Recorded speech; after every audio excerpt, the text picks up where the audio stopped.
दंगों के नाम पर मुसलमानों को टेरराइज करना चाहते हैं तो गलत फहमी जहनों से बिल्कुल निकाल देना। मजबूर मत करना हमें कि लॉकडाउन का वायलेशन करके हम सड़कों पर आए। ये भी हम कर सकते हैं, अभी भी हम बता रहे हैं, हुकूमत को भी बता रहे हैं, दिल्ली पुलिस को भी बता रहे हैं, ये कान खोल के सुन लें। हमें मजबूर ना करें कि हम वायलेशन करें लॉकडाउन का और हम सड़कों पर उतर आए। हम फिर सड़कों पर उतर सकते हैं, हम डरने वाले नहीं हैं। लोगों को पता नहीं चल रहा कि आप किसी को भी घर से उठा के लेके जाए। अबुल फजल इनक्लेव का ये डी ब्लॉक है जहां दिल्ली माइनॉरिटी कमीशन के चेयरमैन जफरुल इस्लाम खान रहते हैं। पिछले तकरीबन 5 दिन से जफरुल इस्लाम खान का नाम लगातार सुर्खियों में उस वक्त से आ रहा है जब से उनके खिलाफ सीडिएशन का मुकदमा दर्ज किया गया है। और वो मुकदमा क्यों दर्ज हुआ है जिसको लेकर के तमाम भोंपू मीडिया लगातार उधम मचा रहा है, शोर कर रहा है और इस बात को भी कहता है कि जफरुल इस्लाम खान ने देशद्रोही की बात की है। और जो लिखा है, जिस तरीके से उनके बारे में कहा जा रहा है कि उन्होंने जो कुवैत से ट्वीट किया था, उनके उस सोशल मीडिया पर फेसबुक के उनके पोस्ट को और खास तौर से जो ट्विटर पे उन्होंने पोस्ट किया था उसको लेकर के सीडिएशन का मुकदमा दर्ज किया गया है। सीनियर सिटीजन हैं, लेकिन ऐसे सिचुएशन के अंदर, ऐसे हालात के अंदर आज यहाँ रोजा इफ्तार से पहले कई लोग पहुंच गए और वो भी दिल्ली पुलिस के स्पेशल सेल के और मकामी पुलिस के, जिनमें एसीपी भी शामिल थे, एसएचओ जामिया नगर थाने के एसएचओ शाहीन बाग के भी उनके घर तक पहुंचे। लेकिन क्योंकि वो वक्त ऐसा था कि लोगों की मौजूदगी वहां थी और ऐसे में देखते हुए जफरुल इस्लाम खान का जो मकान है वहां तक पुलिस की पहुंचने से जो मकामी लोग हैं वो जमा हो गए, जिसके बाद में यहाँ मौजूदा एमएलए अमानतुल्लाह खान पहुंचे, पूर्व विधायक आसिफ मोहम्मद खान वो भी पहुंचे और कई सामाजिक कार्यकर्ता यहाँ पहुंचे जफरुल इस्लाम खान की हिमायत में। और क्योंकि रोजे से पहले का वो वक्त था तो अचानक हंगामा बरपा हुआ। बैरंग पुलिस को भी यहाँ से क्योंकि लौटना पड़ा और ऐसी सिचुएशन क्रिएट हुई कि वो लोग गिरफ्तार करना चाहते थे जफरुल इस्लाम खान को, नहीं कर सके क्योंकि उसकी वजह एक सीधी सी थी, पुलिस के पास कोई तर्क नहीं था, किसी तरह का कोई जवाब नहीं था। ये आपको मैं घर दिखा रहा हूँ जफरुल इस्लाम खान का, जहाँ पर बाकायदा बातचीत की गई है और पुलिस ने जो चाहा था ऐसा कुछ नहीं हो सका। जो मुकदमा उनके खिलाफ दर्ज किया गया है सीडिएशन का चार्ज लगाते हुए, उसको देखते हुए जब यहाँ पहुँचे हैं अमानतुल्लाह और आसिफ मोहम्मद खान वगैरह, उनके अलावा बहुत सारी ऐसी तंजीमें हैं, ऑर्गेनाइजेशंस हैं, ऐसे लोग हैं जो जफरुल इस्लाम खान की गिरफ्तारी को और उनके जरिए किए गए ट्वीट को या फेसबुक की उस पोस्ट को कोई गलत नहीं मानता, क्योंकि भोंपू मीडिया लगातार बोल रहा है। तो यही D84 अबुल फजल इनक्लेव है जहां पर जफरुल इस्लाम खान जो चेयरमैन दिल्ली माइनॉरिटी कमीशन अल्पसंख्यक आयोग के दिल्ली के चेयरमैन हैं वो रहते हैं। और लगातार उस वक्त से लेकर के अब तक कोशिश की जा रही है कि किसी तरह जफरुल इस्लाम खान बात कर सके मीडिया से, लेकिन क्योंकि आज जहनी तौर पर इस वक्त डिस्टर्ब्ड हैं और उनके अभी बेटे से भी बात हुई, उनके यहाँ लोगों के आने जाने का जो सिलसिला है वो भी अभी है, इलाके के जो लोग हैं वो उस वक्त भी शाम से लेकर अब तक इनके घर के बाहर इसी तरह से लोग जमा हैं और इनकी हिमायत में जफरुल इस्लाम खान की सपोर्ट में इलाके के लोग अबुल फजल इनक्लेव, बटला हाउस, जामिया नगर, आसपास के और जगहों से यहाँ पर पहुँचे। और कई लोगों का ये कहना है कि ये बेहद ही संजीदा आदमी हैं, इंटेलेक्चुअल शख्सियत हैं और इन्होंने ज़्यादातर लोगों का कहना है कि ऐसा कुछ ना गलत ट्वीट किया है ना ही पोस्ट किया है। उस वक्त पुलिस यहाँ से जब लौट के जा रही है तब की भी तस्वीरें देख सकते हैं। ठीक है भाई, करके अपना जवाब दे देंगे। आएंगे तो अरे खोज नहीं है तो आना जाना तो लगा रहता है। नहीं यही खड़े रहे फिर हम। नहीं आप जाए माइनॉरिटी कमीशन दिल्ली के चेयरमैन जफरुल इस्लाम खान के ट्वीट के बाद जिस तरह से एक गर्मा गर्मी चल रही थी, उसके बाद आज स्पेशल सेल ने उनके घर के बाहर छापा मारा है और स्पेशल सेल का ये कहना था कि वो उनको लेने आए हैं, उनको लेकर जाएंगे। लेकिन यहाँ पर जिस तरह से आसपास के लोगों की भीड़ और यहाँ के विधायक अमानतुल्लाह खान यहाँ पहुँच गए और उसके बाद यहाँ के दूसरे जो सोशल एक्टिविस्ट हैं आसपास के, वो लोग यहाँ पर जमा हो गए और स्पेशल सेल को खाली हाथ यहाँ से लौटना पड़ रहा है। और लोगों ने उनको ये चेताया भी है कि आइंदा इस तरह से रोज़े का वक्त जब इफ्तार का वक्त होता है, इफ्तार आपको करना है, उस वक्त में आप आकर छापा मार रहे हैं, तो ये सहनीय नहीं है।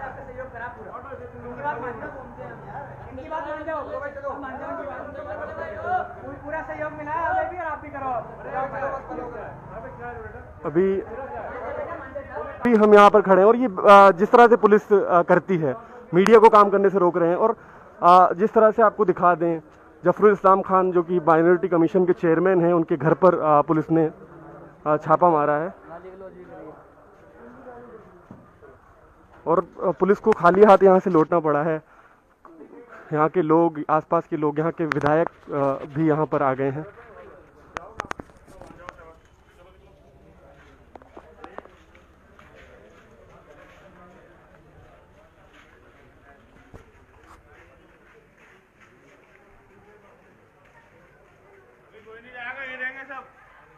एक ट्वीट के रहते देशद्रोह जैसा केस दर्ज कर लेना और उसके बाद जो कि माइनॉरिटी कमीशन के चेयरमैन हैं डॉक्टर जफरुल इस्लाम खान, उनके घर पर इस तरह से पुलिस का रेड मारना, और वो ऐसे वक्त में जब वो रोज़ा खोलने की तैयारी कर रहे थे। लेकिन ओखला की जो जनता है, ओखला के जो लोग हैं, वो बड़ी तादाद में उनके घर के बाहर इकट्ठा हो गए और उन्होंने कहा कि हम जफरुल इस्लाम खान को जो है यहाँ से ले जाने नहीं देंगे, और उसके बाद पुलिस को यहाँ से खाली हाथ लौटना पड़ा।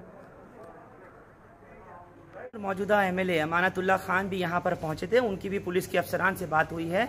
अमानत क्या कह रहे हैं, पहले उनकी बात सुनते हैं। असर की नमाज मैंने पढ़ी थी, उसके बाद मुझे वहाँ जाना था, उस इलाके में मेरी वहाँ बहन रहती है। तब मैं वहाँ गया, वहाँ मिलने के लिए, तब मुझे मालूम हुआ कि जफरुल इस्लाम साहब को जो साइबर सेल के लोग हैं, 3 गाड़ियाँ उनकी आई थी, लोकल पुलिस भी उनके साथ थी, और वो उनको ले जाना चाहते थे वहाँ से पूछताछ के लिए या गिरफ्तार करके, जो भी है। तो मैंने उनसे पूछा कि भाई, एक तो इनकी जो एज है वो 72 ईयर है, और आप पूछताछ के लिए इनको इनके घर में आप पूछ करिए कि 65 साल से ज़्यादा अगर किसी की उम्र है तो वो उसके घर में पूछताछ करेंगे, ना कि उनको सेल में बुलाएंगे या किसी और दफ्तर में बुलाएंगे। दूसरा, 160 का नोटिस पूछताछ के लिए उनको देना चाहिए था, जो इन्होंने नहीं दिया। आप इनको सर्व नहीं है, ज़बरदस्ती उठा करके ले जा रहे। तो मैंने उनसे यही कहा कि भाई आप नोटिस दीजिए और फिर इनसे पूछताछ के लिए इन्हें बुलाइए, FIR की कॉपी दीजिए। तो एक जिम्मेदार आदमी हैं जफरुल इस्लाम साहब, और वो माइनॉरिटी कमीशन के दिल्ली के चेयरमैन भी हैं, FIR उन पर दर्ज हुई है। तो जो कानूनी कार्रवाई जो बनती है, जिस तरह से कानून के दायरे में रह करके आप वो काम करिए। तो कहीं भी उन्होंने, अभी भी उन्होंने उनको नोटिस नहीं दिया, ऐसे ही कहा कि हमें लैपटॉप और मोबाइल दे दें, क्योंकि वो जानते हैं कि 72 साल की उनकी उम्र है, 65 साल से ज़्यादा आदमी को वो अपने सेल में या दफ्तर में पूछताछ के लिए नहीं बुला सकते। तो एक तरफ तो हम कानून की बात करते हैं, दूसरा पुलिस अगर कानून तोड़ेगी तो ये कैसे बर्दाश्त किया जा सकता है। इसी बात को लेकर के मैं वहाँ पहुँचा, और लोकल पुलिस भी वहाँ आ गई थी, दोनों SHO शाहीन बाग और जामिया, और वहाँ ACP भी आ गए थे, और उस इलाके के जिम्मेदार लोग भी, जब मैं पहुँचा उसके बाद वहाँ आ गए थे। तो सबने यही कहा, और पुलिस ने फिर इस बात को माना, लोकल पुलिस ने माना कि नहीं भाई, आप बगैर नोटिस के आप ऐसे इनको नहीं ले जाएंगे, और आप नोटिस दे दीजिए, उसके बाद ये वहाँ आ जाएंगे। आप कितना सही और कितना गलत मानते हैं उस ट्वीट को जो उनके जरिए किया गया था? और खासतौर से वो भी पूछना चाहूंगा कि जिस ट्वीट के हवाले से ये बात मीडिया में भी आई, सोशल मीडिया पर भी चली कि उन्होंने गलती मानी और फिर उसके बाद कहा कि डिलीट किया, जबकि ऐसा कुछ नहीं है। वो कहते हैं मैं अपने स्टैंड पर कायम हूँ। पहली बात तो ये बताएं, ट्वीट को कितना सही और कितना गलत मानते हैं? क्या उस ट्वीट में गलती है ऐसी कि उसके ऊपर देशद्रोही का चार्ज लगे? ये देखिए, सुप्रीम कोर्ट के बहुत सारे ऑर्डर ऐसे हैं जिसमें कहा गया है कि आप अपनी बात को कहना जो है, अपनी बात को रखना या बात को कहना जो है, वो मुल्क के साथ गद्दारी नहीं या देशद्रोह नहीं लगता। FIR हो, लेकिन इन धाराओं में FIR नहीं होनी चाहिए, सुप्रीम कोर्ट भी कहता है। दूसरा, हमारे अंदरूनी मामलात हम तक रहने चाहिए। हमें इस मुल्क के आईन पर पूरा भरोसा है, कानून पर पूरा भरोसा है। सरकारें दाएं बाएं होती रहती है। आज ऐसी सरकार है जो नहीं मानती, आज ऐसी सरकार है जो जुल्म कर रही है एक तबके पर, लेकिन हमेशा ऐसा नहीं होता। आज ये जाएगी तो दूसरे आएंगे। कानून का राज होना चाहिए, कोर्ट है, कचहरी है, सब कुछ है, लेकिन हमें पूरा भरोसा है। अमानतुल्लाह, कानून ही तो इजाजत देता है, freedom of speech, freedom of expression तो कानून ही कहता है। नहीं, मैंने उनसे यही कहा कि मैंने कि भाई, इस धारा जो उन्होंने जो उन्होंने ट्वीट किया, उसमें कहीं भी देशद्रोह का मुकदमा नहीं लगना चाहिए, और कानून सबके लिए बराबर है। न जाने कितनी ऐसी वीडियो, कभी हिंदू सेना वाले की, BJP वालों के, आरएसएस वालों की न जाने कितनी वीडियो, कितने स्टेटमेंट ऐसे हैं जिनकी वजह से आज पूरे मुल्क के हालात खराब हैं और दिल्ली में फसाद भी हुआ। तो आपने उन पर एफआईआर दर्ज क्यों नहीं की? आपने उन पर देशद्रोह का मुकदमा क्यों नहीं लगाया? खालिस एक तबके के साथ अगर आप ऐसा करेंगे तो ठीक नहीं है। लेकिन मैं ये भी नहीं कहता कि आप मुल्क के अंदरूनी मामलात में हमें नहीं घुसना चाहिए। हमें पूरे यहाँ के पूरे कानून पर पूरा भरोसा है और इस बात के बिल्कुल मैं खिलाफ हूँ कि देखिए, जो जिन धाराओं में आपने जफरुल इस्लाम साहब पर मुकदमा दर्ज किया वो गलत है और वो हमेशा मुल्क के साथ रहे। उन्होंने आज तक ऐसा कोई स्टेटमेंट या कोई ऐसी एक्टिविटीज़ उनकी नहीं है जो मुल्क के खिलाफ हो। तो ऐसे आदमी पर जिसने अपनी पूरी ज़िंदगी मुल्क के कानून को बचाने में या कानून की साथ अपनी पूरी ज़िंदगी गुजारी हो, उस पर आप देशद्रोह का केस लगाएं, वो भी इस उम्र में जब उनकी उम्र जो है 72 साल हो, तो ये ठीक नहीं है। लेकिन उनके जरिए किया गया ट्वीट को तो आप गलत मान रहे हैं? नहीं, मैंने ये कहा ना कि भाई देखिए, मैं तो कह रहा हूँ ना कि अंदरूनी मामला जो भी हैं, कुछ चीज़ें जो हैं कानूनी तौर से, अगर वो इसको, मैं तो कह रहा हूँ कि भाई सुप्रीम कोर्ट के बहुत सारे ऐसे ऑर्डर हैं जिसमें कहा गया कि अगर हम अपने विचार व्यक्त करते हैं तो वो जो है उसमें नहीं आता है, देशद्रोह में नहीं आता। गलत नहीं है। हाँ, देशद्रोह में कम से कम वो नहीं आता। अच्छा, एक्टिंग चेयरमैन है, लास्ट सवाल पूछ रहा हूँ, एक्टिंग चेयरमैन है, इस पर फिलहाल सरकार का क्या कहना है, क्या रुख है as minority commission chairman Zafarul Islam Khan? देखिए, वो तो सरकार बता सकती है और सरकार का जो रवैया है वो सरकार के साथ है, क्योंकि मैं इस इलाके का सरकार का रवैया सही नहीं है। मैं कैसे कह सकता हूँ, मेरी अपनी सरकार है, मैं इस इलाके का विधायक हूँ और विधायक होने के नाते, क्योंकि वो यहाँ मेरे वोटर हैं, विधायक होने के नाते अगर मैं कहीं देखूंगा कि किसी के साथ जुल्म हो रहा है तो मैं उसके साथ, कम से कम उसके जुल्म के खिलाफ मैं जरूर बोलूंगा। ओखला के पूर्व विधायक आसिफ मोहम्मद खान भी, जिस वक्त ये इत्तला मिली उनको रोजा इफ्तार से चंद लम्हों पहले, वो भी यहाँ पर पहुंचे और उनकी कुछ गर्मागर्मी भी पुलिस के हलकार से हुई है, पुलिस के जवानों के साथ हुई है और उन्होंने साफ तौर पर कहा कि इस तरह से एक बुजुर्ग शख्सियत को, और वो भी वो कि जो चेयरमैन माइनॉरिटी कमीशन है, सीडेशन का चार्ज लगाकर स्पेशल सेल या लोकल पुलिस उनको गिरफ्तार करके नहीं लेकर के जा सकती, लिहाजा वो भी यहाँ पर पहुंचे। और आसिफ खान का क्या कहना है इस वक्त सीधे सुनते हैं पूर्व विधायक आसिफ खान की बात। मेरे पास हमारे एक फ्रेंड हैं मोहम्मद परवेज साहब, उनका लगभग 6:45 बजे मेरे पास फोन आया कि आसिफ साहब जल्दी से आप जफरुल इस्लाम साहब के डी ब्लॉक अबुल फजल घर पे पहुंचिए। मैंने कहा क्या हुआ? बोले कि उनके घर में बहुत पुलिस घुसी है और उनको निकाल के लेके जाने की कोशिश कर रहे हैं और कुछ लोग यहाँ पर इकट्ठे भी हो गए। मैंने मुश्किल से 2 मिनट लगा होगा, मैंने स्कूटर ही स्टार्ट करके, और मैं 3-4 मिनट के अंदर मैं उनके रेजिडेंस पे पहुंच गया। वहाँ मैंने जो माहौल देखा, बहुत ज़्यादा टेंस माहौल देखा। बिल्कुल रोज़े का टाइम हो गया था। कुछ लोग वहाँ खजूरें और शरबत लेकर भी आ गए थे, क्योंकि काफ़ी लोग 100-150 लोग वहाँ अफ्तार के टाइम पे बिल्कुल अजान होने जा रही थी और खड़े हुए थे। पता चला कि बहुत बड़ी तादाद में क्राइम ब्रांच के लोग जफरुल इस्लाम साहब के ड्राइंग रूम में घुसे हुए हैं और उनको ले जाने की कोशिश कर रहे हैं। उसी बीच में मैं ऊपर फर्स्ट फ्लोर पे गया और मैं उनके ड्राइंग रूम में घुसते ही मैंने सबसे पहले मेरी निगाह गई जो जगदीश यादव हैं, एसीपी सरिता विहार, सुखदेव विहार, मतलब न्यू फ्रेंड्स कॉलोनी डिवीजन के। मैंने और उनको और जितने क्राइम सेल से जो आए हुए थे उनसे कहा कि भाई आप लोग कानून बताते हो दुनिया में कोरोना वायरस के बारे में, आप ये है कि 5 लोगों से ज्यादा आप कहीं इकट्ठे नहीं हो सकते, यानी आप खुद इतनी बड़ी तादाद में किसी के घर के अंदर आप घुस गए हैं। और मैंने कहा मुझे लगता है कि आपके पास क्या नेगेटिव सर्टिफिकेट है कोरोना वायरस का कोई? आप अगर पॉजिटिव हुए, आपने लॉकडाउन तोड़ा है और आप ट्रेसिंग पास करके जफरुल इस्लाम साहब के घर में जबरदस्ती 1 घंटे से घुसे हुए हैं। आप कानून बताते हैं दुनिया को और लॉकडाउन खुद तोड़ते हैं। इतनी बड़ी तादाद में आप 20 पुलिस वाले इनके घर में ड्राइंग रूम में घुसे हुए हैं और इनको घेरे हुए बैठे हुए हैं। अगर इनके फैमिली मेंबर्स और इनको अगर कोरोना वायरस तुम्हारे जरिए हो गया, कौन जिम्मेदार होगा? उस पर थोड़ा सा उन्होंने मुझे हड़काने की कोशिश करी। उसका जवाब मैंने उनको बहुत अच्छी तरह से दिया है, बहुत अच्छी तरह से। जो एसीपी जगदीश यादव ने मुझे टोका, मैंने कहा खामोश बैठा रहे, जानता हूं तुझे मैं अच्छी तरह से, बैठा रहे यहां पर, सुन ले कान खोल के। और मैंने जो भी मेरा अंदाज है जिस तरह का भी, मैंने कोई कसर नहीं छोड़ी। मैं बाहर आया, लोगों की हिम्मत बढ़ी। मैंने अंदर यह भी कहा कि गलत फहमी दूर कर देना।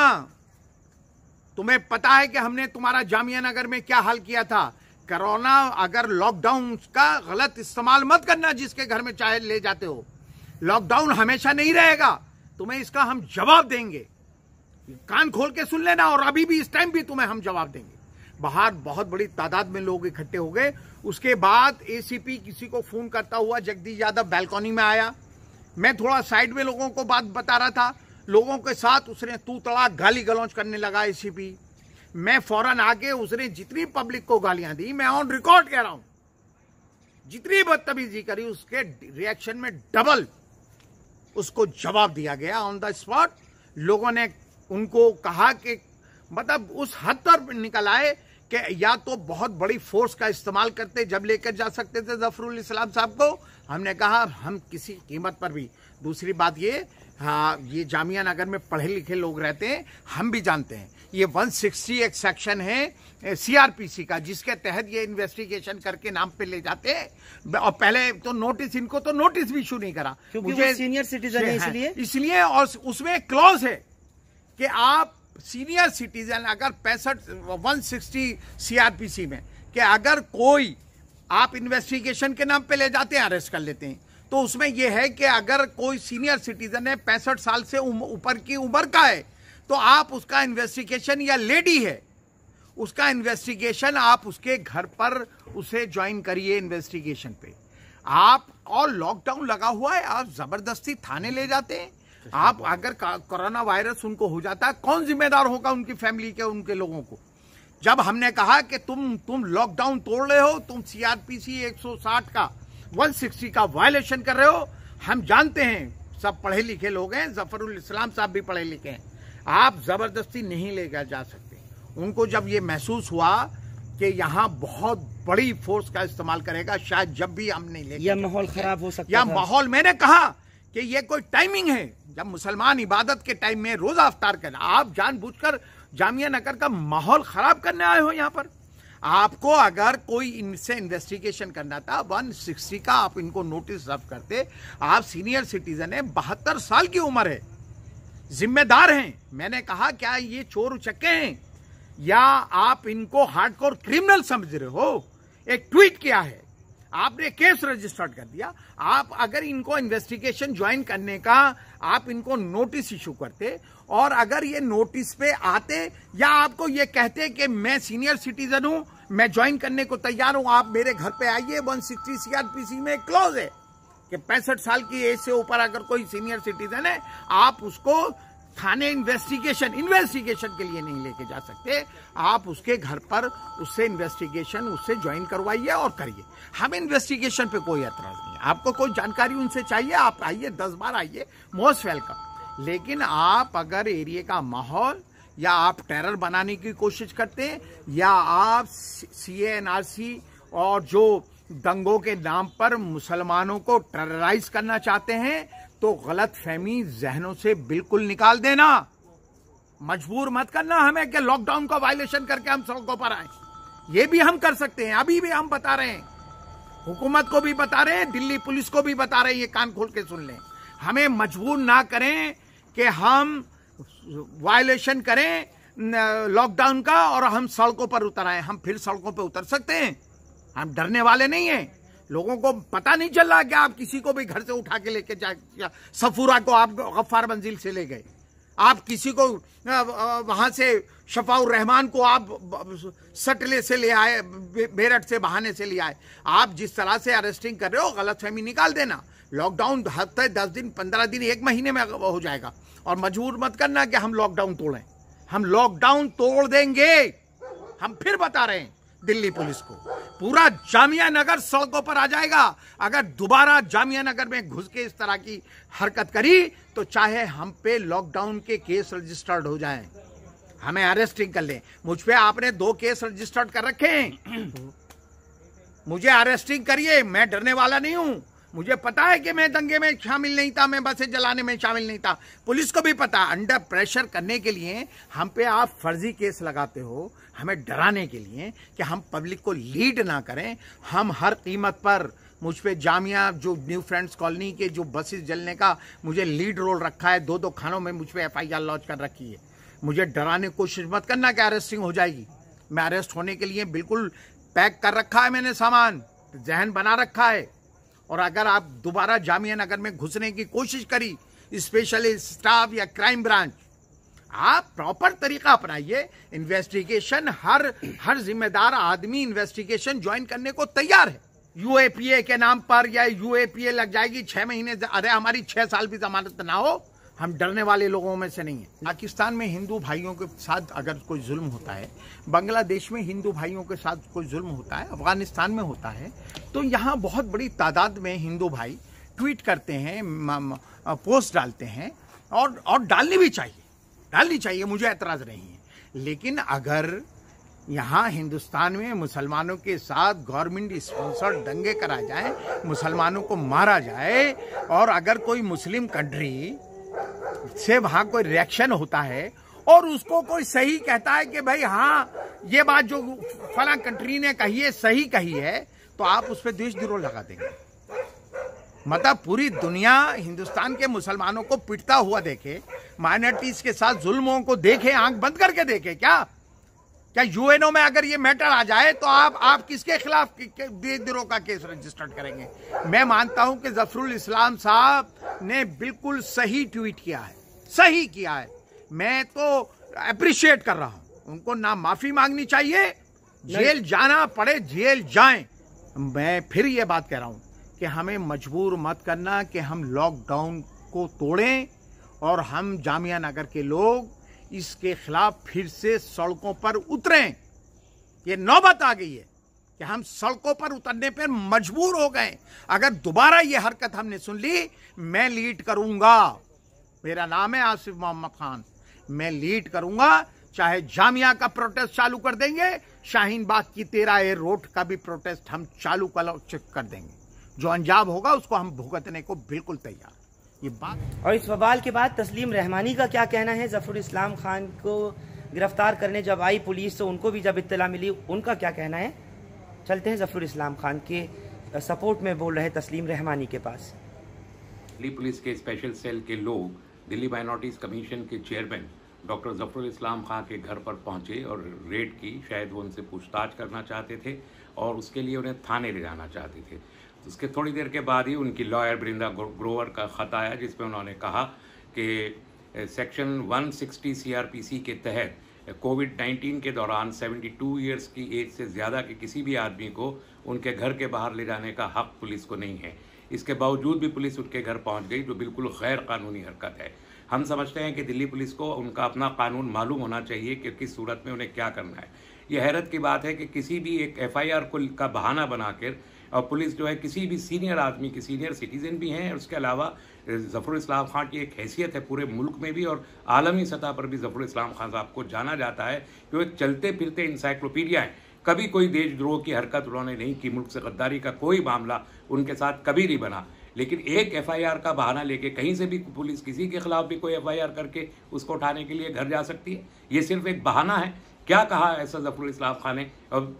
सुप्रीम कोर्ट के कई ऑर्डर्स मौजूद हैं जिसमें उन्होंने कहा है कि किसी के कुछ कहने से देशद्रोह नहीं बन जाता। क्या ऐसी हरकत की है जफरुल इस्लाम खान ने? दिल्ली पुलिस को पहले वो वाजे करना चाहिए, बजाय इसके कि उनके घर जाकर रेड कर रहे हैं, उनको गिरफ्तार करने की कोशिश करे। और मुझे हैरत है कि यही दिल्ली पुलिस है कि जिससे पूरे हिंदुस्तान ने बल्कि पूरी दुनिया ने कहा कि परेश वर्मा को और कपिल मिश्रा को और इस किस्म के लोगों को पर जो FIR मुल्क के मुख्तलिफ कोनों में मौजूद हैं, आज तक उनके घर पर रेड करने पुलिस नहीं पहुंची। तो जफरुल इस्लाम खान साहब जैसे एक सीनियर आदमी के घर पे पुलिस के रेड करने का मतलब साफ जाहिर है कि एक सेलेक्टिव किस्म का अप्रोच है, एक मुआनिदाना किस्म की हरकत, एक कार्रवाई है जो दिल्ली पुलिस करना चाहती है। और उसके एटीट्यूड से साफ जाहिर है कि दिल्ली पुलिस एक कम्युनल अंदाज में बिहेव कर रही है।